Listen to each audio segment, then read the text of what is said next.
Iniciamos hoje, irmãos, o capítulo 8 do Evangelho de Mateus.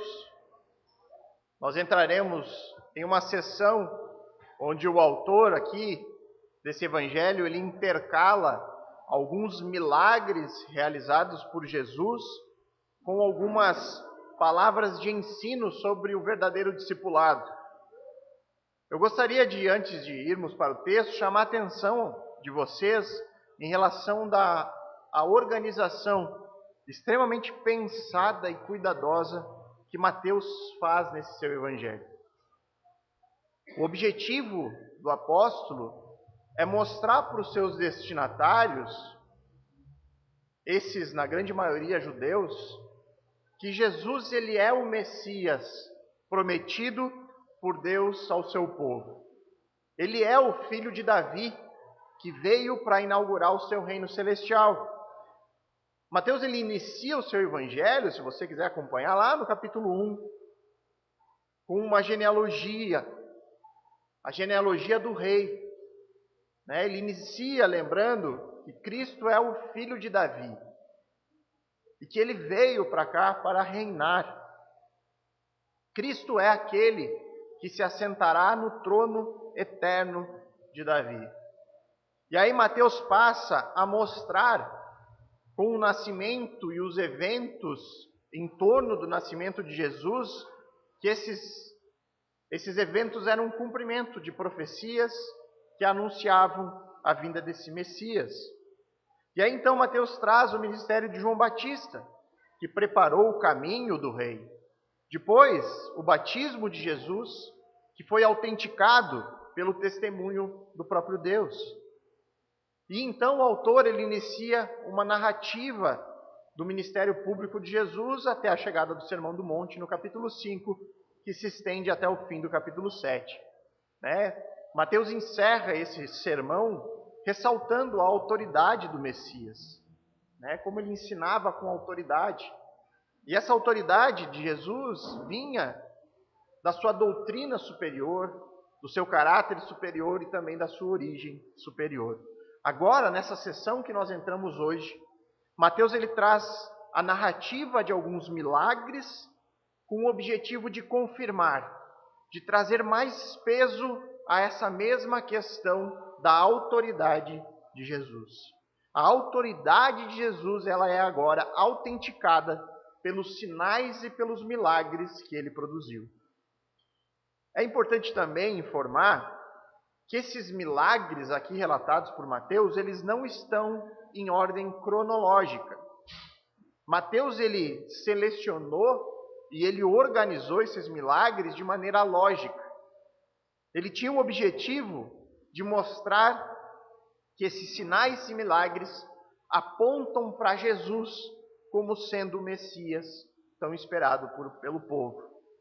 E a última informação que é importante, antes de nós irmos diretamente para o texto, é que este momento aqui ainda é um momento de grande popularidade do ministério de Jesus. Nós vemos no texto que ele ainda está sendo seguido por uma multidão de pessoas. Então vamos fazer a leitura de Mateus, capítulo 8, dos versos de 1 a 4. Primeiro milagre aqui sendo relatado nessa sessão aqui por Mateus. Ele diz: Ora, descendo ele do monte, grandes multidões o seguiram. E eis que um leproso, tendo-se aproximado, adorou, dizendo: Senhor, se quiseres, pode purificar-me. E Jesus, estendendo a mão, tocou-lhe, dizendo: Quero, fica limpo. E imediatamente ele ficou limpo da sua lepra. Disse-lhe então Jesus: Olha, não o digas a ninguém, mas vai mostrar-te ao sacerdote e fazer a oferta que Moisés ordenou para servir de testemunho ao povo. Vamos orar mais uma vez, irmãos. Amado Pai, soberano Senhor, pedimos a Tua direção durante a exposição do texto. Estamos diante da Santa Palavra de Deus e o nosso desejo e a nossa oração é que as palavras do nosso Senhor venham a impactar a nossa vida, que possamos, através do relato deste milagre, encontrarmos verdades relevantes a nós hoje, encontrarmos esperanças a nós hoje, encontrarmos um caminho e uma direção, Senhor, para que o Senhor possa também nos purificar, Senhor. Nós oramos em nome de Jesus Cristo. Amém. Então, irmãos, seguindo a ordem lógica que Mateus deu ao seu evangelho, segundo essa intenção que Mateus tem com o texto em reforçar o assunto da autoridade messiânica de Jesus, o meu propósito com a exposição de hoje é mostrar para vocês que Jesus não era uma autoridade como qualquer outra autoridade que nós podemos conhecer e encontrar neste mundo. Jesus, ele é e possui uma autoridade jamais vista. Há no texto de hoje pelo menos 3 motivos que nos ajudam a afirmar isso. Jesus ele é uma autoridade singular por ser, em primeiro lugar, uma autoridade que se compadece dos mais fracos. Em segundo lugar, por ser uma autoridade que está acima da lei. E em terceiro lugar, por ser uma autoridade extremamente poderosa.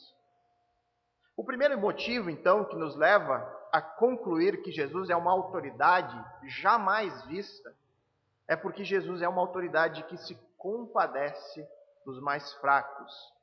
Nos versos 1 e 2. Ora, descendo ele do monte, grandes multidões o seguiram. E eis que um leproso, tendo se aproximado, adorou, dizendo: Senhor, se quiseres, pode purificar-me. Depois do grande sermão de Jesus, as pessoas continuaram seguindo a Cristo. Elas estavam ali ainda atordoadas diante dos seus ensinamentos, diante daquele homem que ensinava de maneira diferente a todo demais mestre que já havia aparecido. E eis que um leproso, tendo se aproximado, adorou. E como eu disse na introdução, esses relatos aqui dos milagres de Jesus, eles não estão no Evangelho de Mateus em uma ordem cronológica. Mateus organizou de acordo com a mensagem que ele queria transmitir. E, portanto, essa expressão aqui que diz "e eis" no texto, que pode dar a impressão de que Jesus terminou o sermão, desceu do monte e eis que imediatamente apareceu o leproso diante dele, não é isso que significa. A intenção não é sinalizar de que imediatamente depois o leproso chegou até ele. Cronologicamente, Jesus pregou o seu sermão e no período posterior, um período marcado ainda por grande popularidade da parte de Jesus, ele realizou muitos e diversos milagres. É nesse contexto que vem o eis que. Então, no momento posterior ao sermão, Jesus fez milagres, E um deles foi este milagre aqui relatado por Mateus aqui como sendo o primeiro, porém o primeiro de uma ordem lógica. Então, ao organizar esse seu relato, Mateus ele decidiu que o primeiro milagre após o Sermão do Monte, que ele iria narrar nesse seu evangelho, seria a cura de um leproso. Depois ele decidiu que o segundo seria a cura do servo de um centurião. E depois a cura da sogra de Pedro, e assim por diante. Mateus ele tem uma clara intenção com esses 3 primeiros milagres relatados, antes de ter mais uma porção de ensino da parte de Cristo. Ao olharmos para esses 3 milagres, nós podemos concluir que Mateus ele quer mostrar que Jesus, neste momento de grande popularidade que ele se encontrava, ele não buscou os mais privilegiados. Ele tomou o caminho oposto. Naquele momento de grande procura, ele foi atrás dos menos privilegiados. O leproso, irmãos, naquele tempo, era uma pessoa que vivia completamente isolado. Vivia à margem da sociedade. Ele era uma pessoa desprezada. O termo grego que é usado para falar sobre a lepra, que é o termo lepros, significa, irmãos, no idioma original, uma pessoa com algum tipo de doença de pele. Não necessariamente, quando a Bíblia fala de um leproso, significa que essa pessoa sofria da doença que nós hoje conhecemos como lepra, que é a hanseníase. A palavra grega lepros, ela trata de qualquer doença de pele que afetava a textura. que deixava a pele escamosa, deixava a pessoa com um aspecto repulsivo. E a lei mosaica, a lei do Antigo Testamento, ela prescrevia o isolamento da pessoa que sofria da lepra, dessa doença de pele, em relação ao resto da sociedade. Levítico 13, versos 45 e 46, diz assim, que as roupas do leproso, em quem está a praga, serão rasgadas, e os cabelos deixados sem pentear. Com a mão sobre a boca gritará, impuro, impuro. Será impuro durante os dias em que a praga estiver nele. Estará impuro, habitará só. A sua habitação será fora do arraial, será fora do meio do povo. Essa era a situação deste homem aqui no texto. Esse homem que se achegava diante de Cristo era uma pessoa desprezada pela sociedade. Era uma pessoa que vivia em isolamento completo. Uma pessoa que foi declarada impura pela lei. E esse homem impuro, neste momento, ele ousa se aproximar desse outro homem. Uma autoridade nunca antes vista. Um homem que era seguido por uma multidão de pessoas. Provavelmente o leproso ele deve ter se camuflado no meio da multidão para chegar até Cristo. E aí quando ele percebeu que ele teria uma chance de chegar bem pertinho de Jesus, o texto diz que ele, tendo se aproximado, adorou-o. Esse adorou-o aqui, ele não significa necessariamente que esse homem reconheceu a divindade de Jesus e adorou Jesus como Deus. Essa palavra aqui, ela significa que esse homem se prostrou diante de Jesus. Ele se colocou em joelhos. Ao se aproximar de Jesus, ele se colocou com o rosto ao chão. Sinal de respeito àquela autoridade que ele estava ali se deparando. E então, diante desse Jesus, deste homem, uma autoridade jamais vista para o seu tempo, seguido por uma multidão, o leproso, aquela pessoa considerada como impura, ela diz ao Senhor, Senhor, se quiseres, podes purificar. O fato, irmãos, dele ter chamado Jesus de Senhor, pode reforçar a ideia da adoração, no sentido dele ter reconhecido realmente a divindade de Cristo. Só que o termo Senhor aqui, ele era o termo normalmente usado para se dirigir a qualquer autoridade em sinal de respeito. Mas é importante observar que os leitores posteriores do Evangelho de Mateus, eles certamente relacionariam essa postura do leproso, as palavras dele, como um sinal de adoração a Cristo por sua divindade. Não é por acaso que Mateus deixa essas palavras, esses termos aqui no seu relato. Não é assim que nós, quando lemos o texto, entendemos? Se você fizer uma leitura normal desse texto na sua casa, eu tenho certeza que você vai relacionar que o homem aqui estava adorando a Cristo como divindade, chamando ele de seu Senhor no sentido da divindade de Jesus. Jesus, ele é e ele possui uma autoridade jamais vista. Mateus nos mostra ele aqui, neste momento, como uma autoridade acessível. Uma autoridade que vai ao encontro dos marginalizados, dos desprezados, que vai à procura até mesmo dos impuros. Imagine, irmãos, como seria se esse mesmo homem, sofrendo dessa doença, chegasse diante de outra autoridade qualquer. Será que ele teria acesso a Pilatos? Será que as pessoas deixariam que ele se aproximasse de um dos governantes do seu tempo, até mesmo diante de um dos mestres da lei? Você acha que ele não seria barrado ou impedido de falar com essas outras autoridades? Será que hoje, irmãos, se nós pensarmos numa situação da realidade nossa, Vamos pensar na situação de um pequeno agricultor, né? Aquele agricultor que rala para conseguir o mínimo para se manter. Né? Aquele que a gente vê de chapeuzinho de palha, roupinha rasgada, que acorda cedo da matina e que rala para conseguir o seu sustento. Será que ele conseguiria ter um encontro com uma autoridade, um ministro da agricultura, para falar dos seus problemas? Será que qualquer um de nós conseguiríamos nos aproximar facilmente do nosso presidente para colocar as nossas opiniões a respeito do país? É claro que não, irmãos. É claro que nós não conseguiríamos. Porque as pessoas que ocupam papéis de autoridade, elas são pessoas de difícil acesso. Costumeiramente, elas tendem a dividir o seu tempo entre outras autoridades, entre outras pessoas igualmente importantes. E eu não estou condenando esse tipo de comportamento, esse tipo de postura, porque tempo é algo precioso para todo mundo.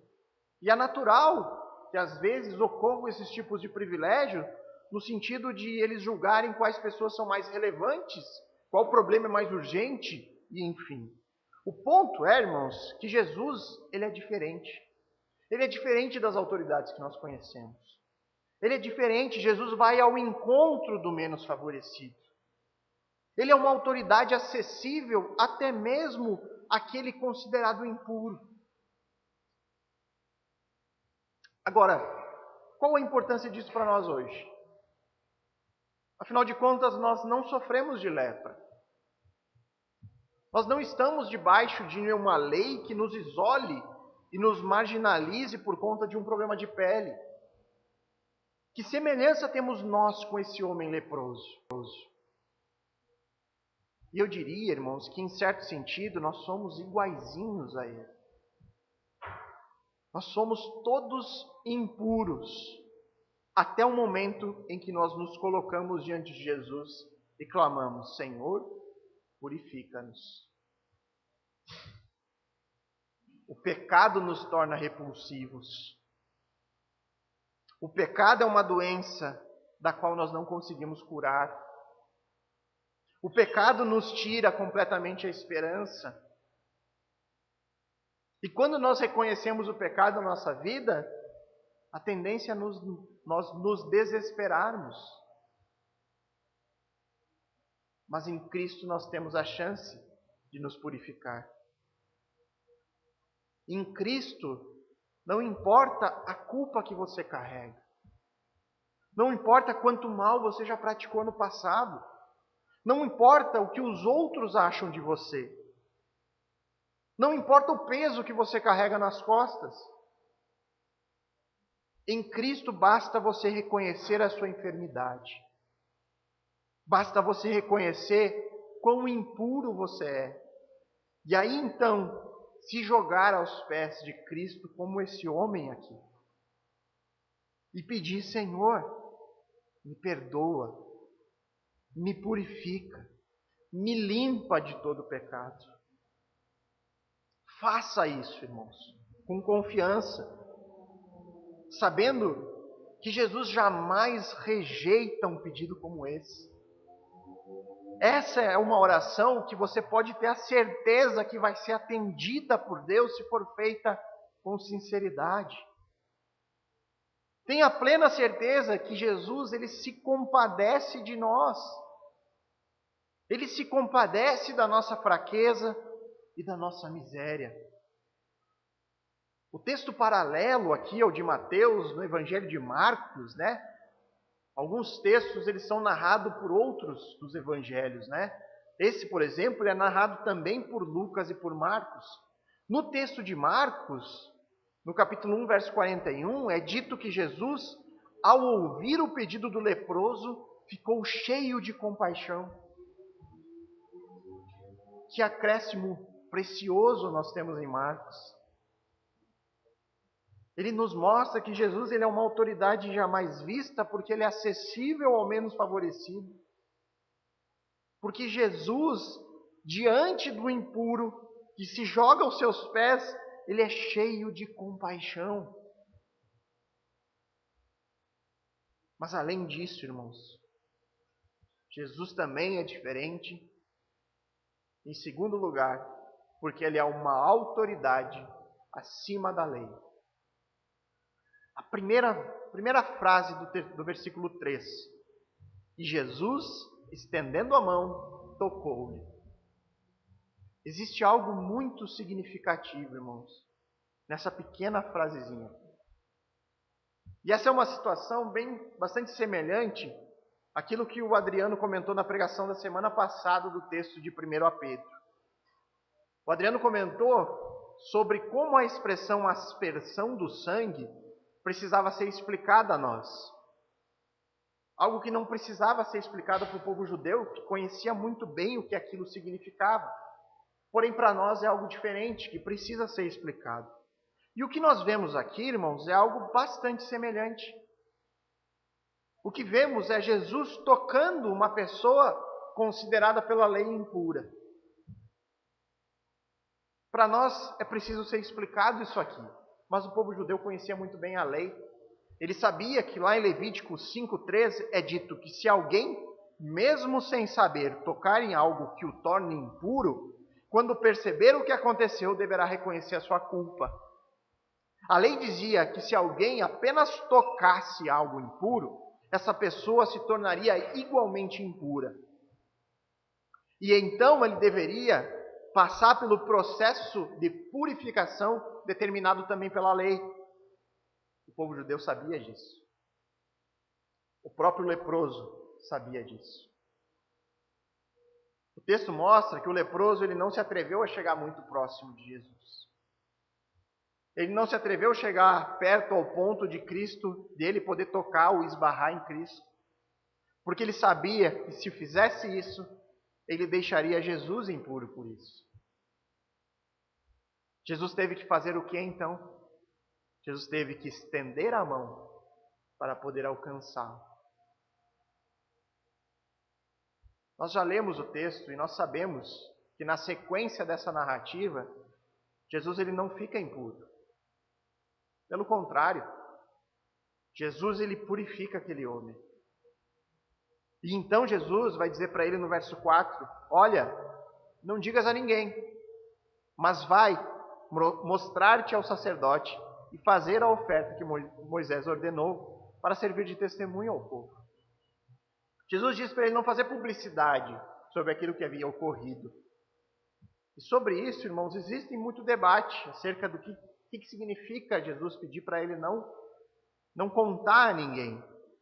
O que eu creio, irmãos, é que neste momento de grande popularidade, Jesus ele queria evitar que o povo viesse a aclamá-lo publicamente como Messias, como Rei de Israel, antes do tempo e pelos motivos errados. Jesus precisava passar pela cruz. Um reino sem cruz foi o que Satanás ofereceu para ele na tentação no deserto. E aí depois disso, Jesus pediu para que o homem fosse se apresentar ao sacerdote e fazer a oferta que a lei ordenava referente à sua purificação. Em Levítico 13, nós temos a lei sobre o que deveria ser feito quando uma pessoa sofria de lepra. Já no 14, nós temos a lei referente ao que deveria ser feito se a pessoa ficasse curada. Então a lei previa tanto a impureza quanto a purificação. Lá em Levítico 14 é dito que depois de purificado a pessoa devia procurar um sacerdote. O sacerdote iria examiná-lo para ver se ele realmente estava curado daquela doença. Então ele pegava 2 aves vivas, sacrificava uma e aspergia o sangue da ave sacrificada em cima da ave viva e soltava em campo aberto. Essa era a exigência da lei em relação à purificação. A questão aqui, irmãos, é por qual motivo Jesus orienta o homem a fazer aquilo que a lei ordenava para a purificação, ao mesmo tempo que ele ignora a lei sobre tocar em alguém impuro. Por que será que Jesus manda ele lá completar o que a lei exigia? Sendo que ele acabou de ter uma atitude onde ele não levou em conta o que a lei dizia sobre aquilo. Jesus está mostrando com isso que ele não está sujeito à lei. Ele é uma autoridade que está acima dela. E ao mandar o homem cumprir a cerimônia de purificação, ele mostra que ele mesmo é o cumprimento da própria lei. Que por meio dele a lei se cumpre. Como diz Carson em seu comentário sobre esse texto, abre aspas, o leproso curado, ao se conformar à lei, torna-se a oportunidade para a lei confirmar a autoridade de Jesus como operador de curas que só precisa querer a obra para que ela seja feita. Assim, a função suprema da oferta ordenada por Moisés não é como uma oferta de culpa, mas como testemunho para os homens concernentes a Jesus. Fecha aspas. O homem deveria testemunhar ao sacerdote e ao povo que ele foi purificado por meio daquele que está acima da própria lei. Um novo tempo havia se iniciado. O tempo do Messias havia chegado. Jesus, ao realizar esse milagre, ao tocar com as suas próprias mãos o impuro, e ao invés dele se contaminar com esse toque, na verdade, ele realiza o oposto. Jesus purifica toda a impureza. Jesus inverte a lógica. O impuro não contamina mais. O impuro é purificado. Aquele homem que contaminaria tudo o que tocasse foi totalmente limpo e purificado pelo toque deste outro homem. Mas não é um homem qualquer, ao toque do Messias, do Filho de Deus, o Redentor prometido, agora redimido. Jesus inverteu a lógica da vida deste homem. Da mesma forma que ele inverte a lógica da vida de qualquer pessoa que se lance aos seus pés e o adora. Jesus altera a lógica de toda pessoa que diz com o coração quebrantado aos seus pés, Senhor, se quiseres, podes purificar-me. Todos nós nascemos com a lepra do pecado. Todos nós estamos impuros, contaminando tudo ao nosso redor. O pecado destrói a nossa própria vida e contamina destrutivamente a vida das pessoas ao nosso redor. Além de que, como pecadores, nós geramos apenas novos pecadores. O nosso destino é a destruição. O destino dos nossos filhos, que nascem igualmente corrompidos e são criados sem nenhum tipo de temor do Senhor, o destino deles é o mesmo. Estamos todos debaixo da lei do pecado, até encontrarmos com a autoridade que está acima de toda a lei. Ao encontrarmos Jesus Cristo de Nazaré, a lógica da condenação certa, da escravidão do pecado, ela é rompida. Nós somos então purificados por meio da aspersão do sangue do Cordeiro que tira o pecado do mundo. Jesus altera a lógica da nossa vida. Escravos do pecado, agora escravos da justiça. Jesus altera a lógica da nossa descendência. Os nossos filhos agora podem ser educados em todo o temor do Senhor, para que desde cedo eles possam romper com a lógica do pecado nas suas próprias vidas. Jesus rompe toda uma sequência destrutiva de gerações que foram servos da iniquidade para uma posteridade que anda, que caminha com o nosso Senhor e Salvador Jesus Cristo em temor e obediência a toda a sua palavra.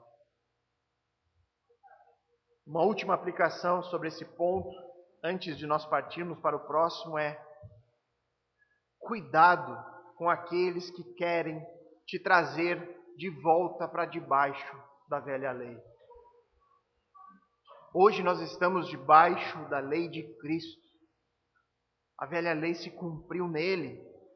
E hoje vivemos em submissão a toda a palavra de Deus, toda a palavra de Cristo. Somos discípulos do Messias.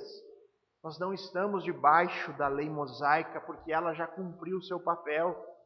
Como aio, ela nos conduziu ao nosso Salvador.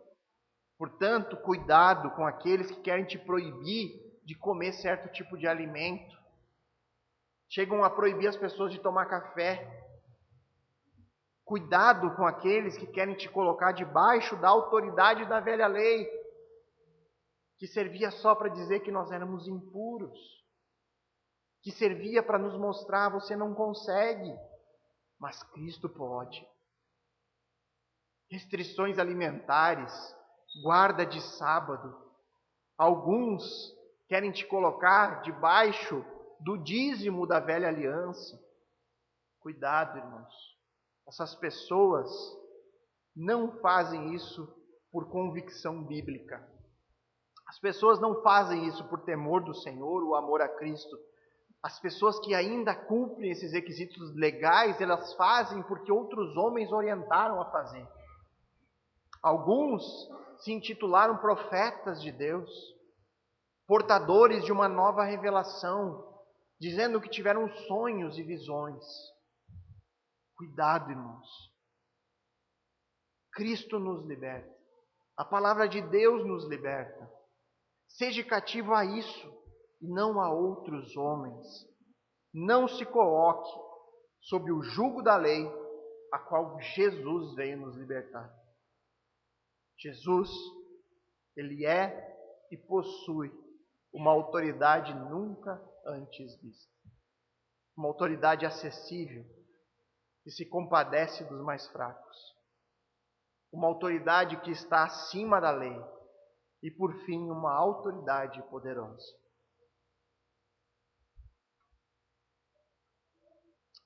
Verso 13 inteiro agora. E Jesus, estendendo a mão, tocou-lhe, dizendo: quero, fica limpo. E imediatamente ele ficou limpo da sua lepra. Não há como não destacar aqui, irmãos, a sintonia perfeita nesse diálogo aqui, entre o necessitado e Cristo.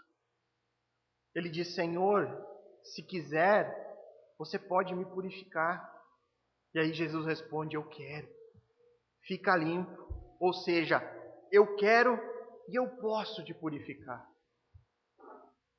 E no exato momento em que a última palavra sai da boca de Cristo, o homem é imediatamente curado. O seu corpo, coberto de feridas, da cabeça aos dedos dos pés, foi completamente restaurado em um piscar de olhos. Agora lembre-se, irmãos, que para esse homem aqui, não era só uma questão de saúde. Não era só a cura da doença que ele foi buscar lá diante de Cristo. Ele pede por purificação. Esse homem vivia isolado. Ele não tinha vida social. Para esse homem aqui era proibido um simples abraço de uma pessoa que ele ama. Mas principalmente, ele não podia cultuar o seu Deus no templo. Ele não tinha vida religiosa. Portanto, irmãos, Jesus nesse momento, ele não está só lhe devolvendo a sua integridade física. Jesus está restaurando a sua vida social. Jesus está lhe restaurando a possibilidade do contato físico, de um simples aperto de mão e um abraço carinhoso. Jesus está lhe restaurando também toda a sua vida espiritual. Irmãos, faça um exercício de imaginação aqui. Tente se colocar por um instante nessa situação. Ou tente imaginar alguém vivendo essa realidade, o estado que esse homem vivia. Renegado a uma vida de solidão, vivendo fora da cidade, sem poder ter contato nenhum, com nenhum tipo de vida social, sofrendo com a sua própria enfermidade e não podendo nem ir ao templo para cultuar o seu Deus e pedir lá diante de Deus uma restauração. E aí então esse homem, ele ouve falar que o Messias prometido chegou. E o Messias está ali, naquela região, operando sinais e maravilhas, autenticando o seu ministério. Ele deve ter pensado imediatamente: eu preciso encontrar com o Cristo de Deus. Eu preciso encontrar Ele, porque só Ele pode me salvar. E aí imagine, irmãos, ele deve ter feito a sua viagem, a sua peregrinação para conseguir chegar até Jesus. E aí ele enxerga Jesus de longe, cercado por uma multidão. Pode ter certeza, o coração desse homem acelerou. E aí ele então consegue se infiltrar, arruma espaço entre as pessoas, se joga aos pés de Cristo. E aí o restante do diálogo, da história, nós sabemos, fica limpo. Nesse momento, eu fico imaginando a reação desse homem. Ele certamente cantaria a música 126, que há pouco nós cantamos, pareceu um sonho quando Deus me libertou. Ele deve ter olhado para o próprio corpo. Ele deve ter tocado os pontos onde estavam as maiores feridas. Ele deve ter conferido algumas vezes para ter certeza de que ele não estava sonhando ali. Quem é esse capaz de me purificar? Quem é esse capaz de curar instantaneamente a doença de uma pessoa? Quem é esse capaz de restaurar a vida de alguém por completo? Esse é Jesus, uma autoridade nunca antes vista, uma autoridade extremamente poderosa. O poder da sua palavra demonstra isso. Eu quero, fica limpo. E nós temos ensinamentos preciosos aqui, irmãos. Nós temos pérolas preciosas nesse texto. O que nós podemos aprender de maneira prática com tudo isso? Nós podemos aprender por meio da atitude do homem que sofria de lepra. Nós devemos, assim como ele, ter consciência da nossa enfermidade. Nós devemos reconhecer que o pecado nos tornou impuros. E, portanto, como pecadores, nós não temos acesso ao santuário de Deus. O homem, ele nasce nessa condição. Como diz o Salmo 14, Deus olha do céu e não encontra um único homem que faça o bem, nenhum sequer. Não há um único justo. Todos nascemos contaminados com a impureza do pecado. E o primeiro passo para irmos a Cristo e ser purificados é reconhecer isso. Reconhecer a nossa necessidade de purificação. O leproso entendia isso muito bem. Ele sabia da sua necessidade. Mas só saber da sua doença não bastava para ele ser purificado. Ele precisava encontrar o médico certo. E esse homem confiava que Jesus era o único capaz de promover a sua purificação. Para encontrarmos a salvação dos nossos pecados em Cristo, nós precisamos dessa mesma disposição. Reconhecer a nossa necessidade, reconhecer que estamos doentes e confiar no poder de Jesus. Confiar que só Cristo pode nos purificar, ninguém mais. Só Cristo pode nos curar, só Cristo pode nos salvar. A minha oração é que todos nós tenhamos essa mesma disposição em nossas vidas. Que nós possamos, como Ele, reconhecer as nossas enfermidades e confiar no único capaz de nos fazer plenamente limpos. Eu não poderia também deixar de falar, irmãos, sobre a questão do milagre em si. Ainda mais levando em conta que daqui a alguns dias nós teremos aqui na nossa cidade um dos maiores supostos fazedores de milagres do mundo. Nós, como igreja protestante, oriunda da Reforma, nós temos como princípio básico que a palavra de Deus é a nossa autoridade máxima. A Bíblia é a nossa única regra de fé e de prática.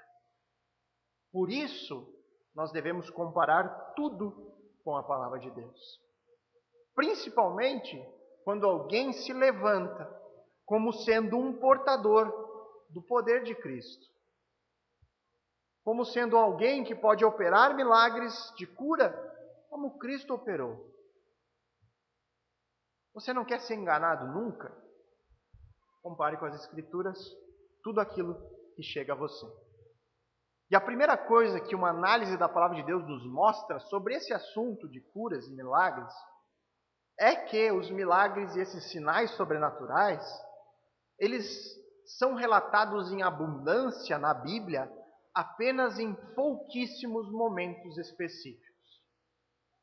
Nós encontramos uma abundância de sinais e milagres ocorrendo no tempo de Moisés. Depois nós veremos acontecendo no período dos profetas Elias e Eliseu. E por fim nós veremos acontecendo agora, no período de Jesus e dos apóstolos. Qual a semelhança, irmãos, entre esses três momentos da história bíblica onde aconteceram a abundância de sinais e milagres? Houve nesses períodos a necessidade de autenticação da mensagem de Deus ao povo. No período de Moisés, foi o início da nação de Israel. Aquele povo escravo virou uma nação. E Deus autenticou de maneira visível todo o seu poder e santidade, e autenticou também o ministério de Moisés como sendo aquele que conduziria a multidão até as portas de Canaã. Nos tempos de Elias e Eliseu, os profetas de Deus haviam sido perseguidos e mortos. Haviam centenas de falsos profetas guiando o povo. E aí Deus autenticou novamente o ministério desses dois profetas diante da sua nação. Com Cristo e o ministério apostólico, a mesma coisa. Está sendo autenticado uma nova mensagem da parte de Deus. Os milagres e os sinais serviam para isso. Uma autenticação clara de que aquilo vinha da parte de Deus. Hoje, tendo nós esse livro, a Escritura, a revelação completa de Deus, não existe mais necessidade de autenticação por sinais e milagres. Por quê? Porque a própria palavra autentica. A própria palavra mostra toda a sua veracidade. Quer dizer que Deus não faz mais milagres, pastor? Não é isso, irmãos. Eu creio em milagres. Mas em milagres que são operados por meio da oração dos santos. E não por meio de pessoas que alegam possuir poder e dom sobrenatural vindos da parte de Deus. Compare, irmãos, o tipo de milagre produzido hoje por esses supostos fazedores de milagres com os milagres realizados por Cristo e pelos apóstolos. Nós vimos antes em Atos, a pessoa sendo curada instantaneamente, os pés restaurados de imediato. Nós vimos no texto de hoje um homem sendo curado da sua lepra de maneira instantânea. Algo desse tipo tem sido feito nos nossos dias, irmãos. Os milagres bíblicos são inquestionáveis. Ninguém poderia questionar que Jesus não tinha efetuado aquele milagre. Um cego de nascença tornava a ver, era inquestionável. O simples fato de hoje a gente poder questionar todos esses milagres produzidos por aí, já é a evidência do fracasso desses próprios milagres. Curam pessoas de dor de cabeça, de dor de barriga, outras doenças às quais você não tem a possibilidade de uma verificação imediata, enquanto Cristo e os apóstolos curavam cegos, curavam paralíticos, aleijados. Por quê? Porque não existe limites para o poder quando ele vem de fato de Deus. Não há limitações para as curas que são produzidas por Deus. Esses irmãos que se dizem possuir dom de cura, são na verdade lobos devoradores. Eles se utilizam da fragilidade das pessoas para enriquecer à custa dela. Olhe a vida dessas pessoas. Pessoas estão enriquecendo por meio da desgraça dos outros, por meio da fragilidade, por meio das doenças das pessoas. Mas um dia Deus cobrará todas essas coisas. Não caia nessa, irmãos. Apenas Cristo e a sua palavra possuem poder. Nesses eventos, como o que vai acontecer aqui na nossa cidade, onde é uma ênfase em sinais, prodígios e curas, você pode reparar, não existe pregação do texto bíblico. Eles não falam sobre o pecado que nos separou de Deus. Eles não falam sobre Cristo ser o único e suficiente Salvador. Eles não falam sobre a vida eterna, sobre o inferno, nem mesmo que a verdadeira vida do crente está por vir. Tudo o que eles falam diz respeito a essa vida aqui e agora. Eles querem desfrutar do hoje. E eu vou além, irmãos. Mesmo que grandes milagres ocorressem, do que adianta você ter a sua cegueira restaurada, mas permanecer cego espiritualmente? Do que adianta? Já que nós estamos nesse assunto, eu vou aproveitar o embalo para contar uma experiência pessoal. Contar aqui. Vou contar, irmãos, que eu tenho presenciado diversos milagres nos últimos anos. Cada vez, irmãos, que eu vejo um coração sendo quebrantado pelo texto, cada vez que eu vejo uma pessoa reconhecendo seu pecado e sendo atraída por uma vida de obediência, isso é um grande milagre. E para mim basta. Eu não quero ver mais nada. Para mim isso é suficiente. Ver pessoas sendo tiradas do caminho da condenação para trilhar um caminho juntos, unidos a Cristo. Jesus, ele é uma autoridade jamais vista. Uma autoridade acessível, que se compadece sempre dos mais fracos. Uma autoridade que está acima da lei e uma autoridade que possui poder para nos purificar e nos salvar. Muitas pessoas hoje permanecem como essa multidão aqui que está seguindo Jesus. Elas estão atrás de Cristo para que Ele resolva os seus problemas imediatos. Elas querem ver com seus olhos o poder deste rei que chegou. Muitas pessoas continuam com essa mesma disposição nos seus corações. Querem ver os milagres que Jesus pode fazer.